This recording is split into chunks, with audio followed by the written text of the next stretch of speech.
Hi friends, welcome to my channel. First time நம்ம video பார்க்குறவங்க support பண்ணி subscribe பண்ணுங்கள். இப்போ த்ரெட்டு பைப்பிங் நம்ம எப்படி வைக்கலாம் அப்படின்னு நிறைய மெத்தட் இருக்குது. அதில் இது ஒரு மெத்தடு எப்படி ஈஸியாக வைக்கலாம் அப்படிங்கிறத பார்க்கலாம் வாங்க. இப்போது த்ரெட்டு பார்த்திங்கன்னா எடுத்து ஸ்லீவோட மெஷர்மெண்ட்டில் வச்சு எவ்வளோ த்ரெட்டு நம்மளுக்கு தேவைப்படுது அப்படின்ட்டு அளவு எடுத்துகிட்டு த்ரெட்டு தனியாக கட் பண்ணி எடுத்துக்கோங்க. கட் பண்ணி எடுத்ததுக்கப்புறம் கிராஸ் பீஸ் கட் பண்ணிக்கோங்க. நம்மளுக்கு ஆப்போசிட் கலரில் சாரியில் என்ன கலர் வருதோ அந்த கலர் வச்சு நம்ம பைப்பிங் வச்சுக்கலாம். இந்த மாதிரி சாண்டில் கலர் வருது, அந்த சாண்டில் கலர் நான் கிராஸ் பீஸ் கட் பண்ணி எடுத்து வச்சுருக்கிறேன். எடுத்து வச்சதுக்கப்புறம் இது பார்த்திங்கன்னா இந்த த்ரெட்டை உள்ளே வச்சு நல்லா மடக்கி எந்த அளவுக்கு நம்ம தள்ளி ஓரத்தில் எவ்வளோ ஓரத்தில் ஸ்டிச் பண்ண முடியுமோ அவ்வளோ ஓரத்தில் ஸ்டிச் பண்ணிக்கோங்க. ஸ்டார்டிங்கில் ஒரு ரஃப் தையல் மாதிரி போட்டுக்கோங்க. அப்போ தான் அந்த த்ரெட்டு வெளியே வராது. நம்மளுக்கு கிராஸ் பீஸுங்கிறனால சம்டைம்ஸ் வெளியே வரக்கு வாய்ப்பு இருக்குது. அதனால்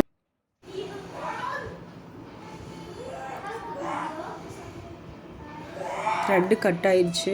நான் அதை நூல் சுற்றி எடுத்துக்கிறேன். லாக் பண்ணிவிட்டு இதை ஸ்டிச் பண்ணி எடுத்துக்கலாம். இப்போ 2 சைடோட பைப்பிங் த்ரெட்டு நம்மளுக்கு ரெடி ஆயிடுச்சு.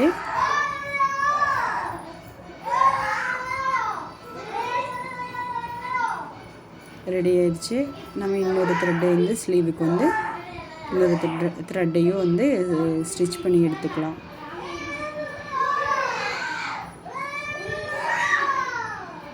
இதில் ஏதாவது டவுட் இருந்துச்சுன்னா கண்டிப்பாக எனக்கு கமெண்ட் பண்ணுங்கள். உங்களுக்கு என்ன டவுட்டாக இருந்தாலும் நான் கிளியர் பண்ணுறேன். பர்சனலாகவே நீங்கள் எனக்கு என்ன டவுட்டாக இருந்தாலும் கேட்கலாம்.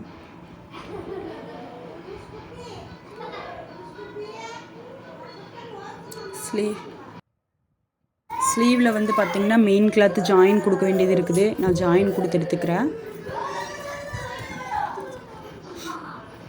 உடம்பு எவ்வளோ இருக்கோ அவங்க அதை பொறுத்து தான் ஜாயின் கொடுக்குறதும் கொடுக்காமல் தைக்கிறதும் நம்மளுக்கு தெரியும். 2 பக்கம் ஜாயின் கொடுக்கணும். அதே மாதிரி பார்த்திங்கன்னா ஸ்லீவ் ஆப்போசிட்டில் ஸ்லீவை வச்சுட்டு அந்த பைப்பிங் த்ரெட்டை அதுக்கு தகுந்த மாதிரி நம்ம ஆப்போசிட்டில் வச்சு ஸ்டிச் பண்ணிக்கணும். ஒரு சிலர் தெரியாமல் ஒரே பக்கம் வச்சு அடிச்சிருப்பாங்க. நானுமே ஸ்டார்டிங்கில் தெரியாமல் அந்த மாதிரி தப்பு பண்ணியிருக்கிறேன். நீங்கள் அந்த மாதிரி பண்ணிடாதீங்க. பிரிச்சுட்டு டைம் வேஸ்ட் பண்ணிவிட்டு டென்ஷன் ஆகிட்டு உட்காந்துருக்கணும். அதுக்காக இந்த வீடியோ பார்த்திங்கன்னா உங்களுக்கு நல்லா தெளிவாகவே புரியும். ஸ்லீவை 2 ஸ்லீவையும் ஆப்போசிட்டில் வச்சு அதுக்கு தகுந்த மாதிரி இப்போ அந்த பைப்பிங் ஸ்டிச் பண்ணமல்ல அதை நம்ம வச்சு நல்லா ஓரத்தில் எந்த அளவுக்கு ஓரத்தில் ஸ்டிச் பண்ண முடியுமோ அந்த அளவுக்கு ஓரத்தில் நம்ம தையல் போட்டுக்கலாம்.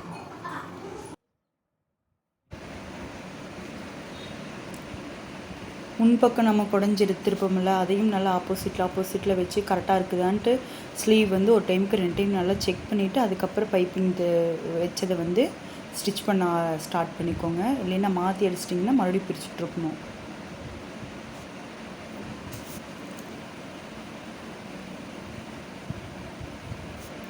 நம்ம கை வச்சு பார்த்தோம்னா நம்ம இப்போ அந்த பைப்பிங்கோட த்ரெட்டு உள்ளே இருக்கிறது தெரியும். அதோட ஓரத்துலேயே நல்லா தையல் போட்டுக்கோங்க.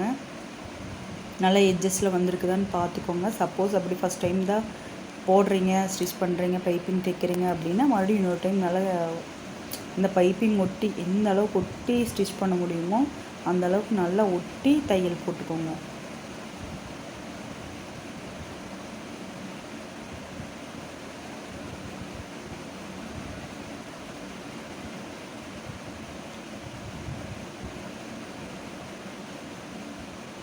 அதுக்கப்புறம் லைனிங்க்கு மெயின் கிளாத் இருக்குல்ல அதை நல்லா அந்த லைனிங் வாக்கிலேயே இழுத்து விட்டுட்டு நல்லா ரொம்ப இழுக்கக்கூடாது, ஒரு அளவுக்கு எடுத்து சுருக்கம் இல்லாத மாதிரி பைப்பிங்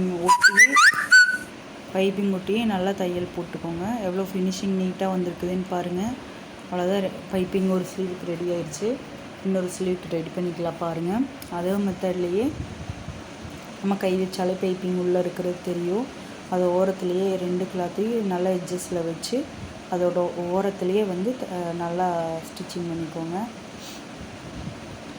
அப்படி உங்களுக்கு கொஞ்சம் நல்லா ஒட்டி வரல அப்படின்னு தெரிஞ்சுன்னா மறுபடியும் இன்னும் ஓரத்தில் தையல் போட்டுக்கோங்க. த்ரெட்டு வேறு அடிக்கடி கட் ஆகிட்டே இருக்குது.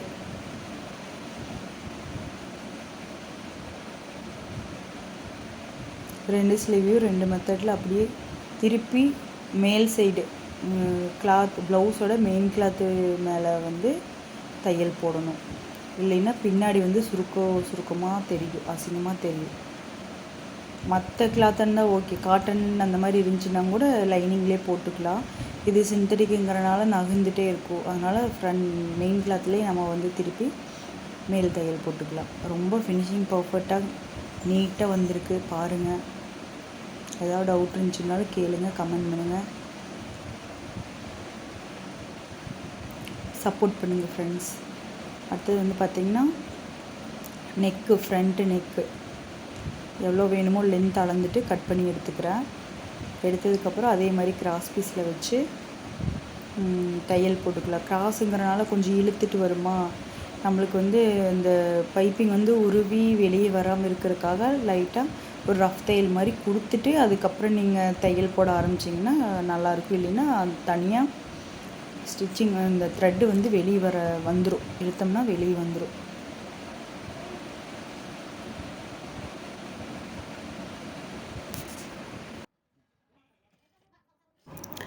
பைப்பிங்கில் வந்து பார்த்திங்கன்னா 1/4 இன்ச்சுக்கு மேலே எக்ஸ்ட்ரா இருக்கிற கிளாத்தெல்லாம் வந்து கட் பண்ணி எடுத்துக்கோங்க. எடுத்துகிட்டு இந்த மாதிரி ப்ளவுஸோட லைனிங் கிளாத்தை வந்து வச்சுட்டு ஆப்போசிட்டில் வச்சுட்டு கரெக்டாக இப்படி வச்சா நம்மளுக்கு கரெக்டாக வருமானு ஒரு டைமுக்கு 2 டைம் செக் பண்ணிவிட்டு அதுக்கப்புறம் பைப்பிங் வைங்க. மிஸ்டேக் ஆச்சுன்னா மறுபடியும் பிரிச்சுட்டு அது டேமேஜ் ஆகும் கிளாத்தெல்லாம். அதனால் செக் பண்ணிக்கோங்க. மெயின் நாச்சஸ் போடணும், கண்டிப்பாக நாச்சஸ் போட்டால் தான் பைப்பிங் வந்து த்ரெட்டு வந்து நல்லா திரும்பி கொடுக்கும் நம்மளுக்கு. இல்லைன்னா கரெக்டாக வராது. அந்த தையலோட எட்ஜஸ் வரைக்கும் தையலை கட் பண்ணாமல் அந்த எட்ஜஸ் வரைக்கும் நல்லா நாச்சஸ் போட்டு கட் பண்ணிக்கோங்க. அப்போ தான் நம்மளுக்கு வந்து மெயின் கிளாத் வச்சு திருப்பும்போது அந்த பைப்பிங் வந்து ரொம்ப அழகாக வரும். ஃபஸ்ட் டைம் நீங்கள் பைப்பிங் வைக்கிறீங்க, த்ரெட் பைப்பிங் வைக்கிறீங்க அப்படின்னா மேக்ஸிமம் வந்து பார்த்திங்கன்னா காட்டன் கிளாத்தில் ட்ரை பண்ணுங்கள். அப்போ தான் உங்களுக்கு கொஞ்சம் ஈஸியாக இருக்கும். சிந்தட்டிக்குன்னா ஒரு பக்கம் இழுத்துட்டு போகிற மாதிரி இருக்கும். ஆனால் அப்போ பின் பண்ணிவிட்டு நல்லா கிளாத் வந்து நல்லா எடுத்து விட்டுட்டு சுருக்கம் இல்லாமல் எடுத்து விட்டுட்டு பின் பண்ணிவிட்டு அதுக்கப்புறம் ட்ரை பண்ணுங்கள். அப்புறம் சூப்பராக வரும். மெயின் வந்து பார்த்திங்கன்னா ஸ்டிச்சிங்க்கு வந்து ஃபினிஷிங் வேணும்னா கொஞ்சம் பொறுமையாக ஸ்டிச்சிங் போட்டால் தான் அந்த ஃபினிஷிங் கிடைக்கும். ரொம்ப ஸ்பீடாகவோ இல்லை ஏனோ தானோன்னு சொல்லி தைச்சோம்னா நம்மளுக்கு வந்து ஃபினிஷிங் வராது. அப்போ தான் நீட்டாக இருக்கும், கஸ்டமரும் நல்லா ஹாப்பியாக ஃபீல் பண்ணுவாங்க. இது வந்து மெயின் கிளாத்து சுருக்கம் இல்லாமல் எடுத்துகிட்டு மெயின் கிளாத்து மேலேயே அந்த பைப்பிங்கை ஒட்டியே ஸ்டிச்சிங் பண்ணிட்டு வந்தீங்கன்னா தான் நீட்டாக வரும். காட்டனாக இருந்தால் நீங்கள் திருப்பி தையல் போட்டாங்க கூட அது நல்லா நீட்டாக இருக்கும். இது சிந்தட்டிக்குங்கிறனால கிளாத் அங்கங்கே இழுத்துட்டு வரும்.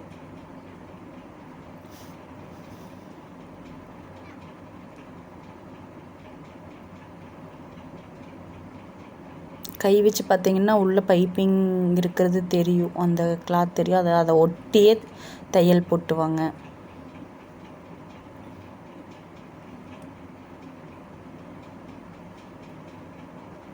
எவ்வளோ அழகாக வந்திருக்குன்னு பாருங்கள்.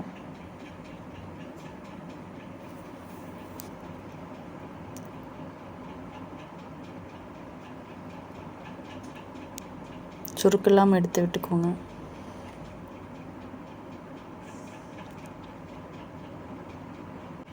நீங்களே பாருங்கள் ஃபினிஷிங் வந்து எவ்வளோ நீட்டாக வந்திருக்குன்னு சொல்லி.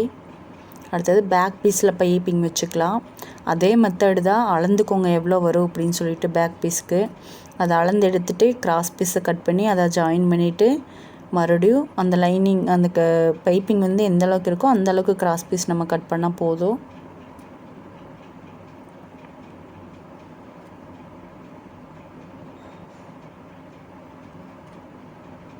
இதில் ஏதாவது உங்களுக்கு புரியல, டவுட் இருக்குது அப்படின்னா கேளுங்க, கமெண்ட் பண்ணுங்கள்.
இந்த வீடியோவில் வந்து பார்த்தீங்கன்னா பைப்பிங் வந்து 2 ஸ்லீவுக்கு ஃப்ரண்ட்டு நெக்கு பேக் நெக்கு எல்லாத்துக்குமே எப்படி பைப்பிங் வைக்கிறதுங்கிறது சொல்லி கொடுத்துருக்கேன். நெக்ஸ்ட் வந்து பார்த்தீங்கன்னா த்ரெட்டு பைப்பிங் இல்லாமல் நார்மல் பைப்பிங் இப்போ தான் நீங்கள் கிளாஸுக்கு போகிறீங்க பழகுறீங்க அப்படின்னா அவங்களுக்கு வந்து எப்படி பைப்பிங் வைக்கலான்னு சொல்லிட்டு ஒரு சின்ன ஷார்ட்ஸ் மாதிரி போடுறேன். இந்த வீடியோ பிடிச்சிருந்துச்சின்னா லைக்கு ஷேரு சப்ஸ்கிரைப் பண்ணுங்கள், மறக்காமல் சப்போர்ட் பண்ணுங்கள் ஃப்ரெண்ட்ஸ்.